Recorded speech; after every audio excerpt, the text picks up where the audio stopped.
Yo, Adam. Yeah. I'm going to need you to lead on this podcast today. Okay. You know why? Why? Because, we can talk about major, minor, diminished, augmented. Today we're going to talk about minor, but I'm more of a major guy. You are or very... kind of an augmented guy, too. You're bright. I'm You're bright. I'm dull, so, yeah.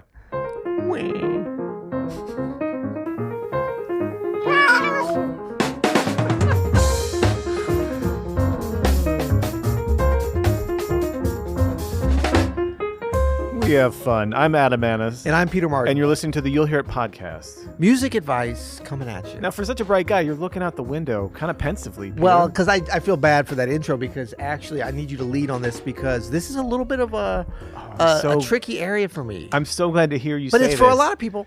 So this is so funny that I've just that we've kind of stumbled upon something. Peter? Okay, if you're not watching on YouTube, if you could see the joy in Adam's eye, he's come to life. Well, because he's alive. I am alive because his eyes are glistening. It's something that every professional musician deals with, which is playing a tune in a minor key. And if you ask 5 professional piano players, what do you mean by professional? Whatever. Union members? Yeah, let's say Union Local 387. Yeah. No, if you ask like 5 good players, what chords are available to you in a minor key, you may get 5 different answers. Right. Like diatonic chords in a minor key are something, I guess maybe they talk about this in conservatories. We both you went to Juilliard, I went to the New School, and we never dealt with any of this stuff. I know. We just played Wayne Shorter tunes a lot. But we just played Handel a lot. But it is an interesting... So like if we were playing Softly as in a Morning Sunrise, Peter. Okay.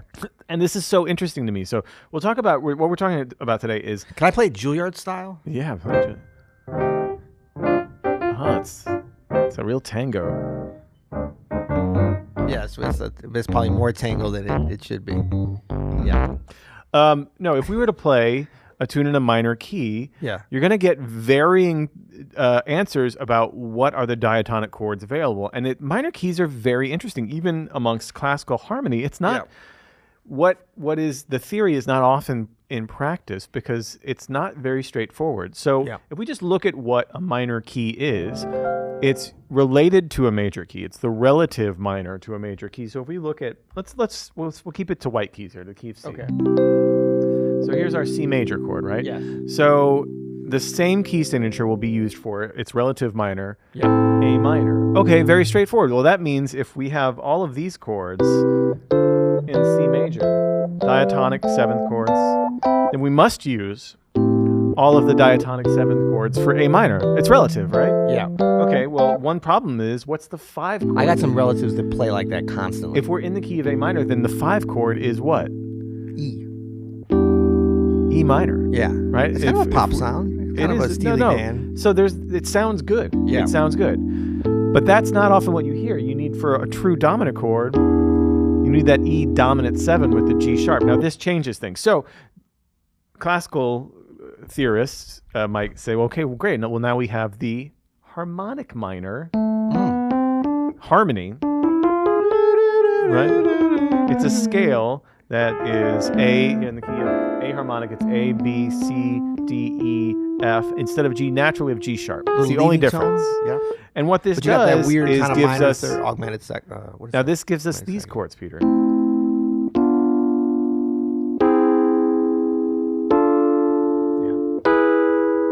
Right? That's a very particular sound. So now we have this G sharp in here. Now we can actually have a true dominant relationship. But this doesn't account for, well, if you're in the key of A minor, surely we're going to run into this chord. Don't call me Shirley. A C major. It's its relative major, right? So you kind of need both of these keys. Now, then, in jazz terms, could you then have, with those, what you don't get is this. And Barry Harris would be very mad because that's an A minor 6 chord. Right? And that has an F sharp. Yep. This is based off of really a, Dorian, classically a melodic minor sound, right? Ascending melodic. Which is it's actually a useful way to create melodies. If you look at something like a tune like Beautiful Love, which we've been dealing with in Open Studio Pro. Yeah.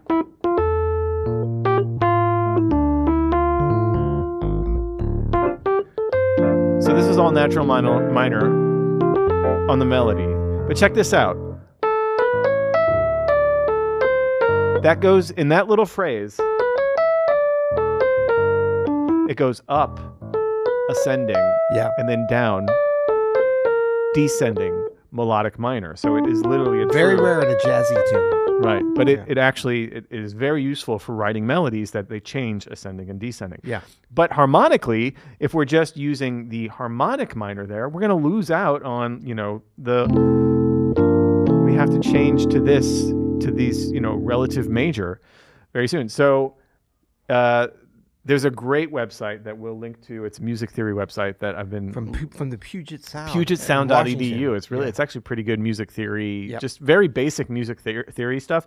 But the author talks about these three different scales: the natural minor, diatonic, Aeolian. C major starting at A, Aeolian, the harmonic minor, right? A, and then the melodic minor ascending, and then descending is just natural Aeolian, right?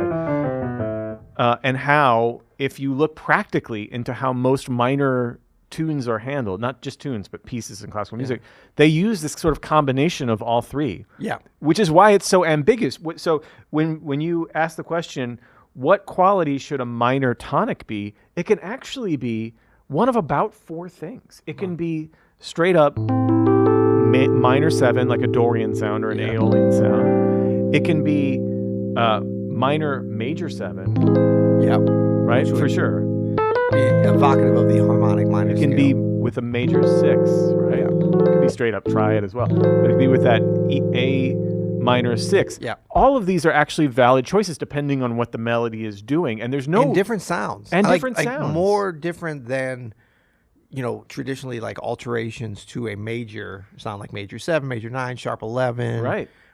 These are all pretty particular kind of tonic sounds that you can be in, that you can play around with. So diatonically, when we start adding in things, it's really between the fifth and the tonic, right? Honestly, if you look at what practically players from many different genres might use, you have the entire chromatic scale between the fifth and the tonic. Yeah. Right? You have the F natural, which is from the Aeolian. You have the F sharp from the melodic. You have the G natural from the Aeolian. You have the G sharp from the harmonic. So you have all of these. So that means that A minor could be this. It could be this. It could be this. It could be this.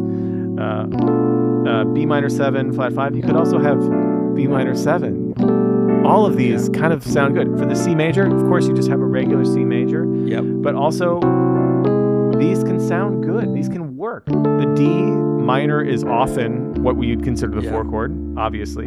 But, sounds pretty dang good with that F sharp in there. Now, the E, you can have...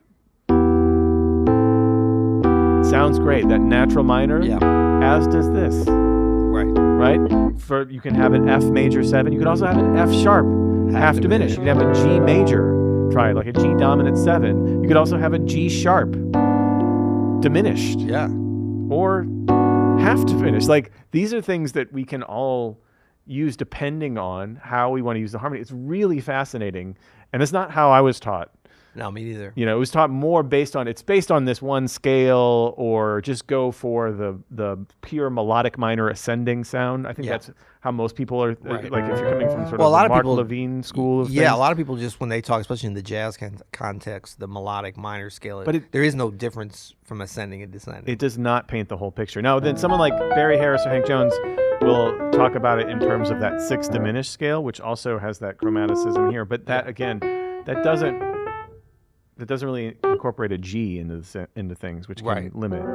Now, this is great stuff. You laid it out beautifully. What you didn't talk about much is the Dorian scale. How do you see that fitting? Because I think a lot of jazz players, jazz pianists, like if you were to say, play a minor scale, like especially over a 2-5-1 or something. Yeah, they're gonna play. If Dorian. It wasn't a tonic situation, or even if it was a tonic situation, wouldn't you say Dorian would be the go-to that most people would think? So here's another practical application of this thing. Yes, when we're talking about mid-century jazz music or Black American music, whatever you want to call this phenomenon that happened of modal music that started happening with Miles Davis and Kind of Blue and John Coltrane, they're using Dorian as a tonic. Right. This is That's a Dorian sound. And there's no doubt about it that this is a home key, right? That's the second degree of the key of C, right? So this is that's what modal means, is that we take this mode and we play through it. But there's no doubt about it that practically that's now become its own thing. Right. So if you were to play softly, the melody does not call for Dorian. It's got that A flat right there. So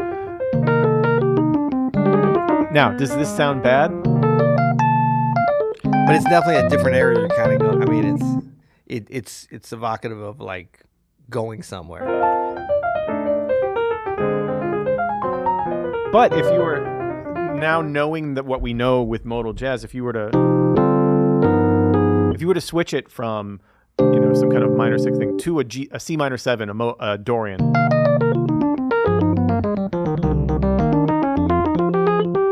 Just to the G7. That does not sound that bad. Honestly. No, it sounds good, but it does sound like you're kind of pushing a certain narrative in there, which is like the great thing about it is once you get that sound and kind of how it feels, you can go to that. It's a very obvious kind of a sound. It's not appropriate all the time, but it's not like it's so subtle that you would lose it or that the listener would lose it. So those are all important things when we're practicing to try them out. And then when it does feel like it's forced, to make note of that. It's just like with meditation. It's like, oh, other thoughts coming. Okay, I'll note that and laugh at that or catalog that or whatever.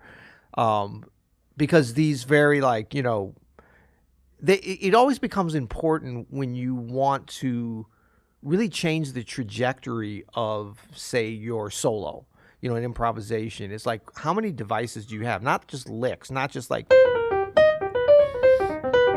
whatever. Like, ideally, that's different every time. I mean, the reality is, you're going to play certain phrases or whatever, but you're not thinking on that micro of a level. But there is a time when you want to, the story that you're telling, maybe you come around to the third chorus and it needs to open up. That could be something the drummer plays. It's not even you triggering it necessarily. Yeah. But for whatever the reason, the music needs to open up. So rhythmically, harmonically, melodically, and how we take those different elements, those are all choices that we have. So the more options that we have, like when we think about the very imaginative players and ones that can really craft these incredible solos, a lot of times we think, oh, well, they just have such a great story in them. Well, yeah, maybe, but I find more musicians have incredible stories in them. It's more about like the execution. So how do you execute? How many different possible ways to open things up harmonically do you have at your disposal? Yeah. And so this becomes one of those, like once you start to know what like that Dorian sound is and how that is different from, because although we don't necessarily think of the melodic ascending and minor as like, well, I'm coming down, so I'm going to switch over to the minor 7th and minor 6th. No, but there are times where we do use that kind of duality within there to connect, in this case with maybe like a 2-5-1 or whatever, to keep us out of, a real modal Dorian sound, which is great too, but that's maybe not where we want to start. You know what I mean? But what does it sound like when we go to that? How is that different? How is that different from that harmonic minor sound, which is not something we would normally be like, oh yeah, softly as the morning sunrise on the C minor, let's play. Well, no, not as a melodic device, but the harmonic minor is for harmony. Yeah, it's for building chords. Hence the name, and it can work pretty well for but that stuff, but it has limitations. Yeah, there was a YouTuber I saw recently was just like, major scales, we don't need to practice them because we never play them. I'm like, but you play parts of them. I saw that. Charles Cornell. Was that Charles Cornell? Yeah. And what is that about? I just saw part of it, so maybe he turned things around later. But I think it does miss the point of like, first of all, learning your scale stuff is about technique and figuring. It's not about creating music. It's about having a foundation for whatever instrument you play in the different peculiarities of what the technical requirements of that instrument are. Sure. It's to being able to, you are going to play parts of that major scale. Yeah. And there's also a certain amount of ear training and underpinnings of the harmony and the music that you learn from that, But we digress because we ain't talking major. We talking minor, my brother. I think we got it, man. It's the lesson really is that, I'm sure there's some some more like qualified theorists to speak on this than us. But from a practical point of view, kind of a lot is on the table. It is, and it's good to know. It's good to kind of reduce your dogmatism about this. Like you can get really far from just using the harmonic minor for harmony and the melodic minor for melody. Right. You can get really far with just using the melodic minor ascending as sort of your mode. Yep. And you can get really far as using the natural minor.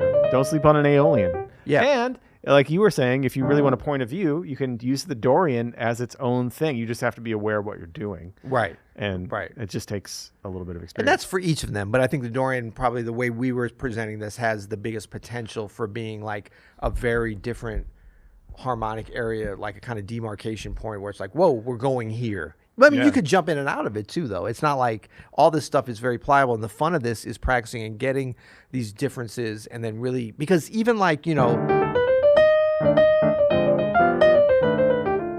like it's all in like, where are you starting with it? Are you leaning into, like, are you playing a line that's like? Well, hold on.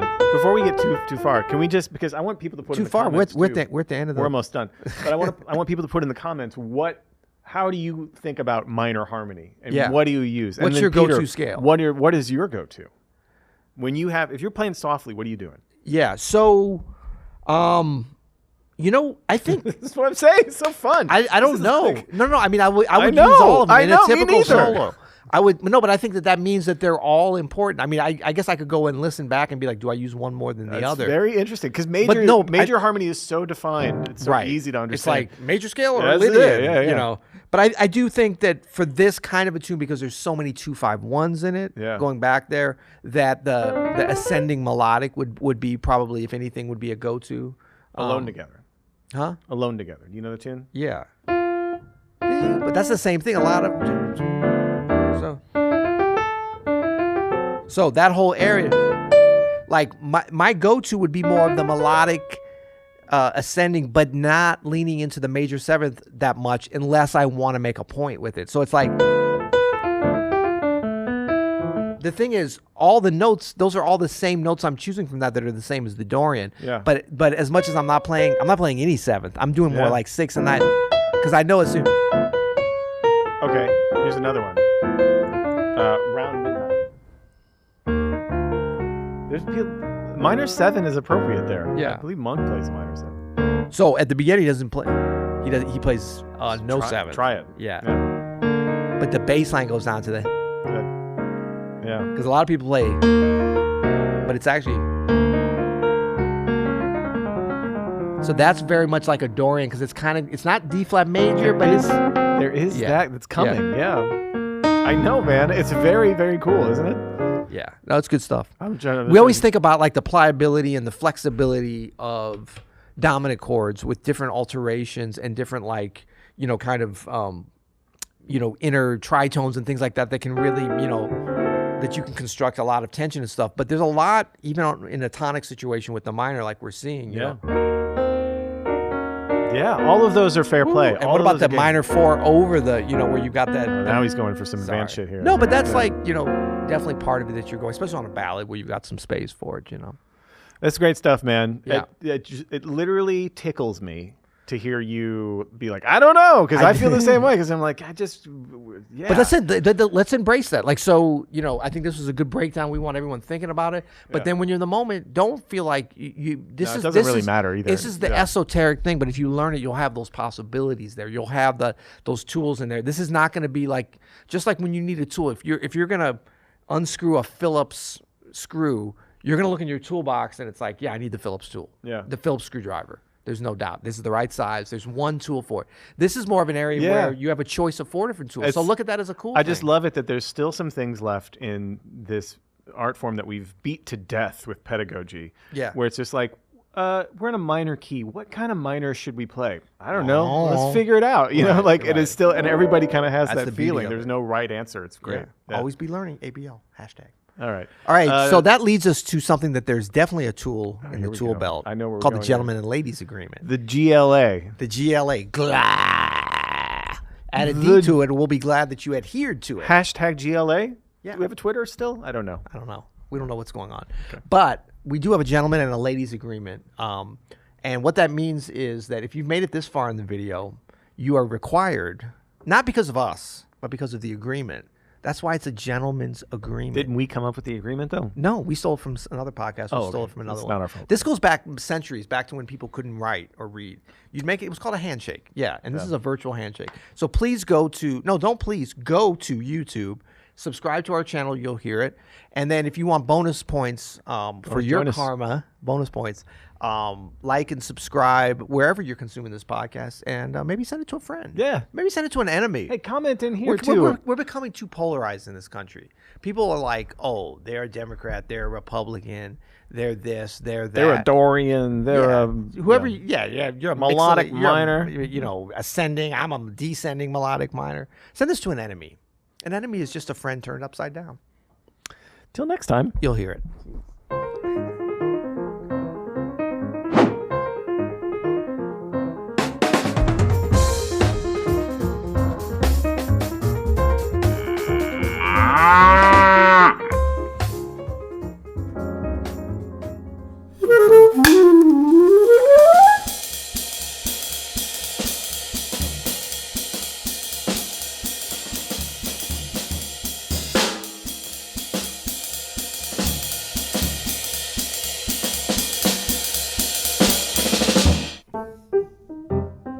I'm in Steamboat Springs, Colorado, currently. I'm in Indianapolis. Hey, how's it going, guys? Andrew, hi. Because I feel inspired to play something else from your playing. Okay, that's great.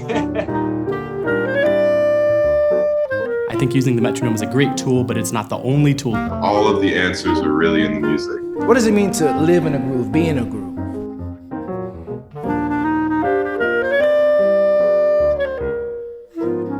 Until next time, happy practicing.